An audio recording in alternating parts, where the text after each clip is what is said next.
Thank you, Senator Mitchell. Debate or discussion? Senator Stone. Thank you, Madam Chairwoman and members of the Senate. When this bill first came before the Public Safety Committee, I voted no. But my no vote was based on some concerns that my esteemed colleague from Los Angeles has appropriately addressed through amendments that were adopted by the Appropriations Committee. With that said, I stand here today to ask members to join me in supporting SB 433 as written today, and with the amendments adopted by the Appropriations Committee, this makes this bill a good bill. It is a fair bill. This bill basically says that the government cannot seize the property of innocent people. Asset forfeiture is an important tool for law enforcement, and I strongly believe that the guilty should be subjected to forfeiting their assets gained by illegal means. At the same time, however, the government should not be able to permanently seize property of people that are suspected of committing a crime. Take the following example. A person who is suspected of being a criminal has their house searched. They find $10,000 in cash. The $10,000 in cash is seized because the alleged criminal is involved in the illicit drug industry. That person goes through the justice system and ultimately is found not guilty in any criminal behavior. Why should the $10,000 in cash that was seized under asset forfeiture not be returned to the person?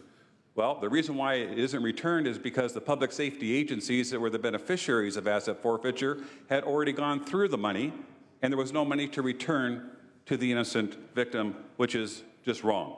This bill is simple. This bill is clear. The property of people who are found not guilty of criminal behavior should not have their property returned to them, or should have their property returned to them, and this bill simply allows for innocent people to get their property back if they are not convicted of a criminal activity. And I want to thank again the author for her hard work on this measure, and I respectfully request you all vote aye on this important bill. Thank you, Senator Stone. Senator Morrell. Thank you, Mr. President. And members, when it comes to drug dealers, I'm really hardcore and think they should be punished severely, as well as forfeiture. But I think this is what we've done today, or what our law has done. They've gone perhaps too far. Even the Heritage Institute has come out and said did a study on this nationwide, said we need to pull back some of these things, because there's another aspect of this. Even a landlord who owns an apartment building with 20 units or 100 units, and perhaps he's out of state and he rents to somebody and they're busted for drugs, properties like that have actually been seized from totally innocent, neutral third parties. So I am supportive of this bill, and thank the author for it. And I ask for an aye vote. Thank you, Senator Morrell. Members, any further debate or discussion? Seeing none, Senator Mitchell, would you like to close? I would, Mr. President. Thank you very much. And I'm only going to close because I sort of flubbed the additional statistic that was most poignant that I wanted to make sure members heard. Again, I said to you that the Attorney General reports on the amount of money through the equitable sharing kind of federal law loophole that California law enforcement organizations collect. And again, between 2000 and 2008, $305 million was seized. And another important fact for us all to understand that in 2000, our colleagues here in the California legislature voted to forbid state and local agencies from using the federal equitable sharing loophole, except in limited circumstances. Unfortunately, then Governor Gray Davis vetoed the measure. I think since 2000, clearly the entire nation is coming to grips with what equitable sharing has done in terms of private citizens and the protection of their assets. And with that, I ask for your aye vote. Thank you, Senator Mitchell. Secretary, please call the roll. Allen. Aye. Anderson. Aye. Bates. Aye. Bell. Aye. Berryhill.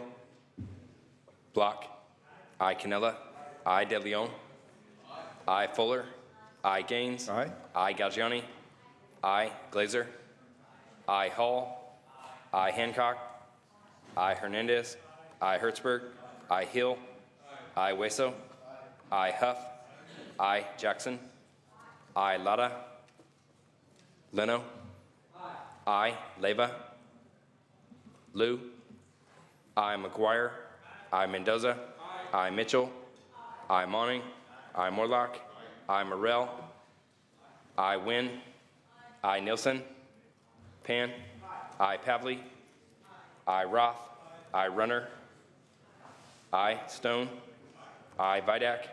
I Wachowski. I Wolk. Wolk, aye. Secretary, please call the absent members. Berryhill. I Lada. I Leva. No Nielsen. Ayes 38, noes 1, measure passes. Members, will now move to file item 53, Senator Hall. Secretary, please read. Senate Bill 549 by Senator Hall, an act relating to gaming.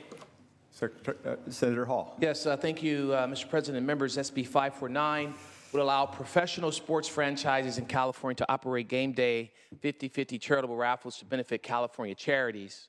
50/50 charitable raffles are at professional sporting events have been highly successful across North America, providing millions of dollars to support nonprofit charities across the nation to help socioeconomically disadvantaged communities. In fact, 29 states currently allow these types of raffles to be conducted at sporting events. SB 549 provides important consumer protections and increased enforcement and oversight by requiring a charitable organization that conducts 50/50 raffles to register, report, and pay fees to be regulated by the California Department of Justice. SB 549 is supported by a number of nonprofit organizations, including American Legion, the Veterans of Foreign Wars, United Way, and the Boys and Girls Club. I respectfully ask for your aye vote. Thank you, Senator Hall. Senator Stone. Thank you, Mr. President. I want to applaud the good senator from Los Angeles in bringing SB 549 to the floor. I rise today to ask you and joining me in support of this good bill. Nonprofits have been hit hard by the Great Recession that's provided badly needed services for many of the causes that are important to us, many of us here in the Senate. Charities around the state often raise money through raffles, and this bill allows charities to hold raffles at professional sporting events that could help groups like children's hospitals, veterans groups, and a whole host of charities that are supporting the bill.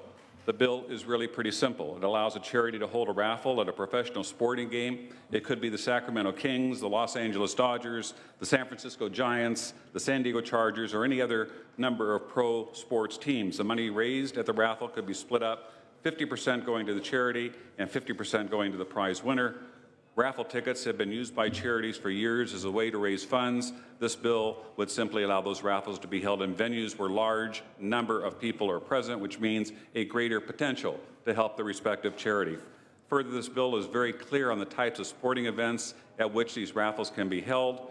Whether or not you like raffles, I'm asking you to join me in supporting SB 549. Charities in our state do a great job at helping kids, veterans, and seniors, and this bill will help them in their mission to provide valuable community services. Thank you, Mr. President, and again, thank you to the senator from Los Angeles for bringing this forward.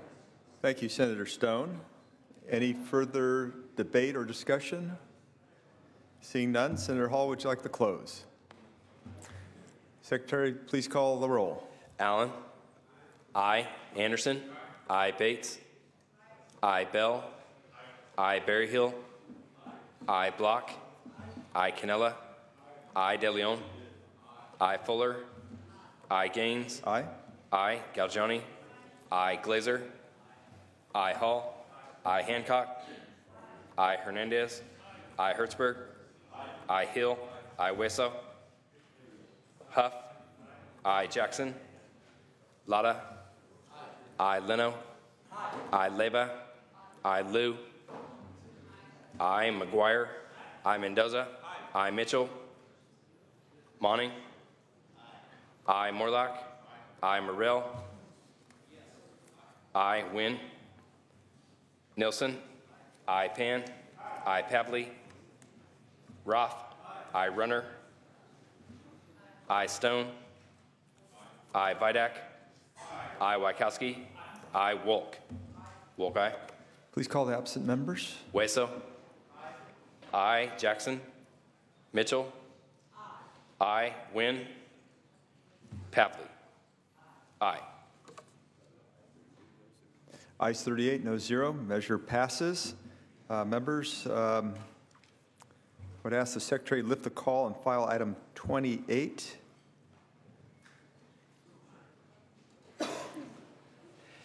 Galgiani. Hancock. I. Huff. Lotta. I. Leno. I. Liu. I. Nielsen. Galgiani, aye.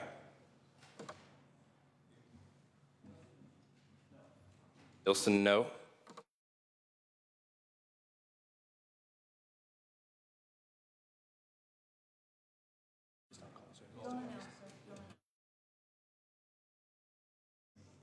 Secretary, call the absentee members, please.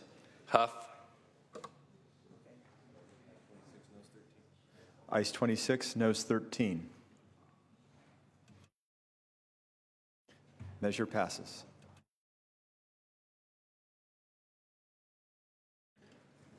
Members will now move to file item 54. Senator Pan, pass on file.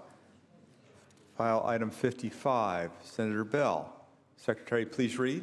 Senate Bill 640 by Senator Bell and Act relating to taxation. Senator Bell. Thank you, Mr. President. SB 640 relates to sales tax refunds. It would streamline the process for a customer to receive a refund of excess sales. So if you pay too much in sales tax from the Board of Equalization, this would allow you to actually directly get your refund from the Board of Equalization, save much time rather than have to go through the retailer and then have the retailer get the refund from the Board of Equalization. This will help business. Sometimes people take 2 to 3 months to get their refunds, and it would save a lot of time and, of course, help our small businesses that have business, mostly business-to-business sales tax. I urge and I vote. Thank you, Senator Bell. Members, any debate or discussion? Seeing none. Members, any objection to using our unanimous roll call? Seeing none. Ayes 40, noes 0. Measure passes. We'll now move to file item 57. Senator Wolk. Secretary, please read. Senate Bill 19 by Senator Wolk, an act relating to resuscitative measures. Senator Wolk. Thank you, Mr. President. In 2008, I authored AB 3000, which created and authorized something called the POST form, which is the California Physician's Orders for Life-Sustaining Treatment. It's a standardized form that is available and signed by a physician that ensures that a patient's wishes at the end of life be honored. SB 19 will establish the California Post statewide registry within the Health and Human Services Agency to secure an electronic record of a person's post orders. The registry itself will be set up through private or foundation funding and will be maintained by the state. Having these forms available quickly in times of crisis is really what the registry will be all about. SB 19's had bipartisan support. I ask you for an aye vote. Great. Thank you, Senator Wolk. Members, any debate or discussion? Seeing none, is there any objection to using our unanimous roll call? Seeing none, ayes 40, noes 0. Measure passes. We'll now move to file item 58. Senator Bell. Secretary, please read. Senate Bill 29 by Senator Bell, an act relating to peace officer training standards. Senator Bell. Thank you, Mr. President and members. This bill, SB 29, is a companion bill to the bill we approved yesterday with bipartisan support, SB 11. Taken together, SB 11 and 29 offer a cost-effective way to phase in additional behavioral health training to better equip our law enforcement officers to deal with people with intellectual disabilities or mental illness and reduce the number of deadly encounters. This bill will increase training for newly hired officers in the field training. The last bill actually was for the academy, to do training in the academy. This is for training in the field once they graduate from the academy. The bill requires 20 hours of dedicated towards mental health and intellectual disabilities competency in the field training guide. It also mandates 20 hours of promising or evidence-based behavioral health training for field trainers. It recognizes a basic tenet in law enforcement officers rely on their training to cope with the emergencies. The key to an officer's preparation are field training officers. Let's help our training officers train the officers to serve the public appropriately. We also have in this bill a mandate that the training be including cultural appropriate training. I request your aye vote on this measure. Thank you, Senator Bell. Members, any debate or discussion? Members, any objection to using a unanimous roll call? Seeing none? Oh, I'm sorry, excuse me. I was just going to speak Senator in support. You know, when a person living with mental illness experiences a crisis, law enforcement is often the first to respond, and jails and prisons are far too often the recipients of individuals who need mental health treatment services.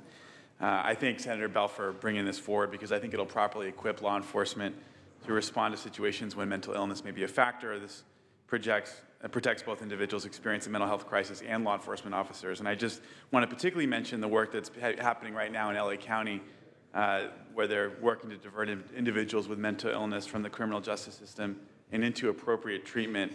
But I know that a lot of work remains. So for these reasons, I stand in support of the legislation. Thank you, Senator Allen. Members, any further debate or discussion? Seeing none, any objection to using our unanimous roll call? Seeing none, ayes 40, noes 0, measure passes. Members, we've just voted on 40 bills today.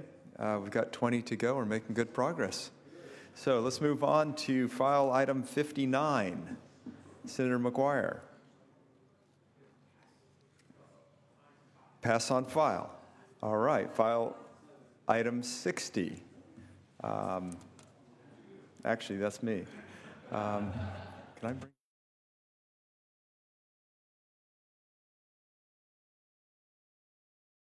I'll pass on file. File item 61, Senator Hertzberg. Secretary, please read. Senate Bill 233 by Senator Hertzberg, an act relating to ocean resources. Senator Hertzberg. Thank you, Mr. President.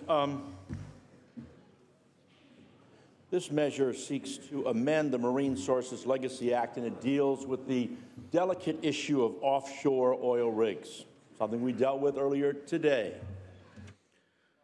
But it does it, I think, in a pretty intelligent way. We have 27 oil rigs off the shore of California. Federal law basically says, that was passed a long time ago, that once they finish their permit, once they finish pumping, you got to remove the rig and you got to clean it up back to the old ways. Well, certain things have changed with respect to our diagnostic. Assembly Speaker Perez introduced a measure in 2010 to set up a process that basically allowed us to cut off the rigs at 90 feet below the level so ships could still go through. And in essence, with the savings, half that would go to the state for environmental protection. There's a certain fund that he set up to be able to make that happen. It's called, I can't remember the fund, but it was a fund that he set up to do that. What's happened in the last 5 years is no one's really applied to the process.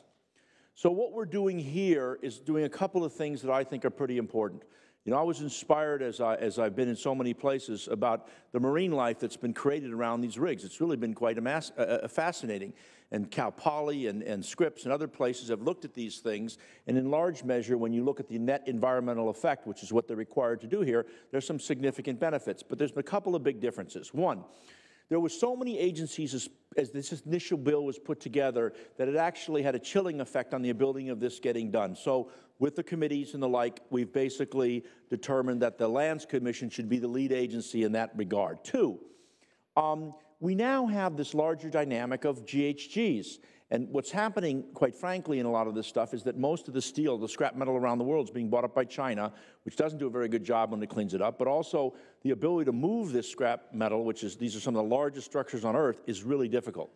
So what we've done is we've said, A, let's put Lands Commission as a lead agency, and two, let's include, when we understand the net environmental effect, to include GHGs in the diagnostic and that analysis. But to me, the two issues are, one, obviously the marine effect, but the ability at a time where we never have any money, where we can't appropriate money for anything, How do we as a legislature come up with creative avenues to get money in things that normally don't have cash?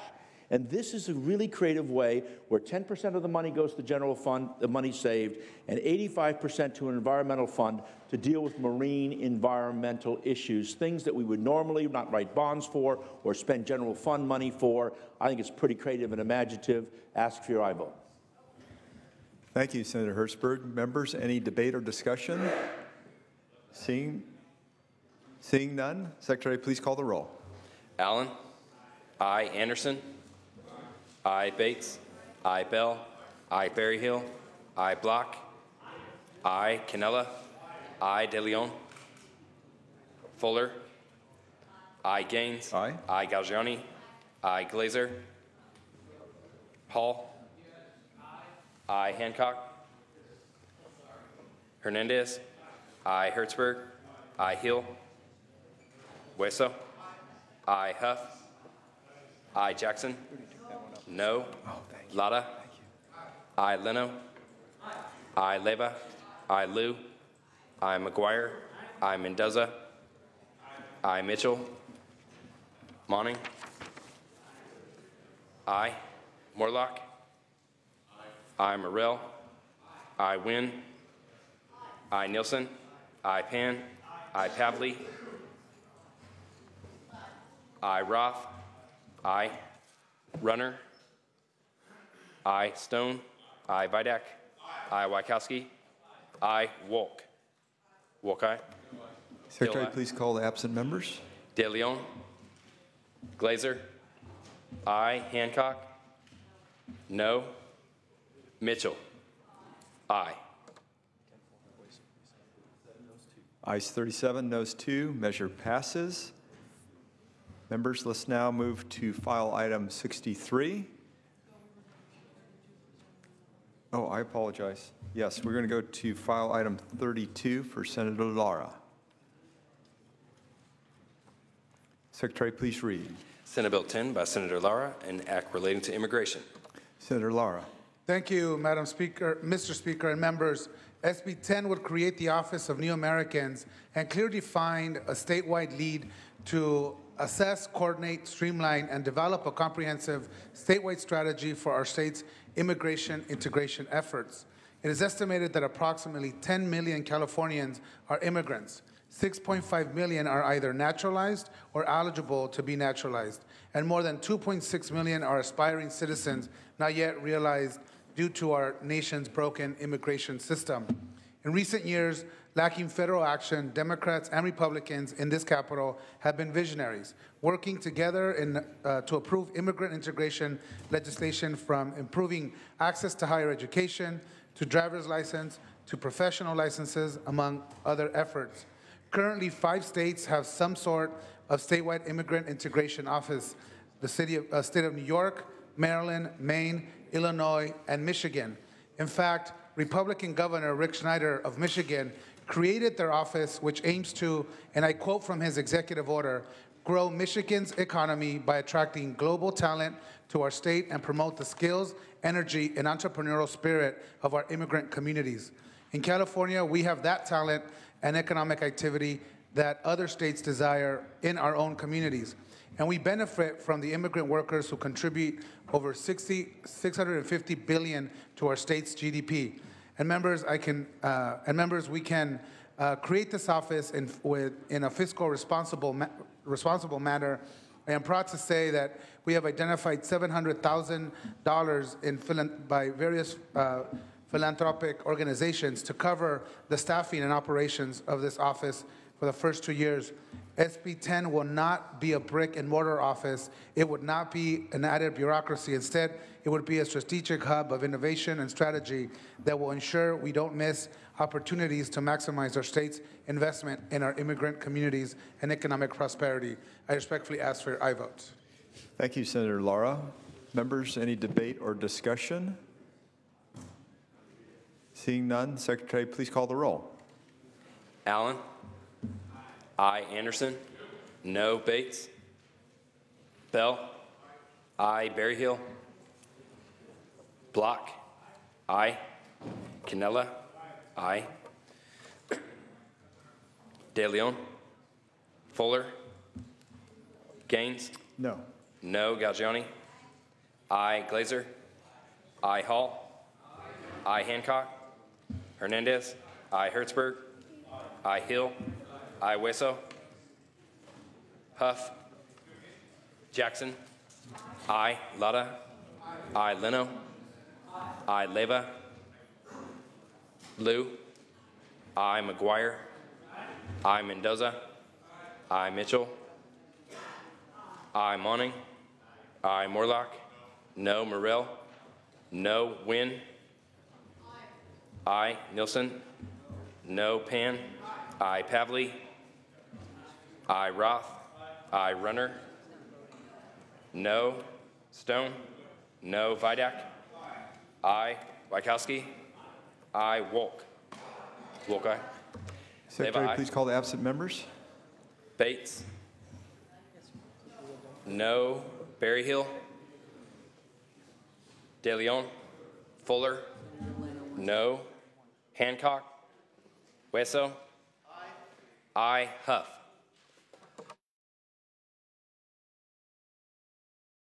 Ayes 27, noes 9. Measure passes. Members, we're now going to go back to file item 31. Senator Leno, Secretary, please read. Senate Bill 703 by Senator Leno, an act relating to public contracts. Senator Leno. Thank you, Mr. President. Colleagues, this bill will prohibit a state agency in contracting for over $100,000 with a contractor that does not provide equal benefits to all its employees, specifically for employees based on their gender identity. Here in California, we've already required that in our contracting for many, many years. The reason for this bill is that when we contract out of state, we unbalance the playing field for our in-state companies, which have to comply with our equal benefits here in California, because a contractor outside the state may not provide that equal benefit. And we're talking specifically about health care benefits. So number one, we level the playing field. We also will save the state costs, because when we have our citizens covered by health benefits with those that we contract with, that means taxpayers don't have to come to fill that void.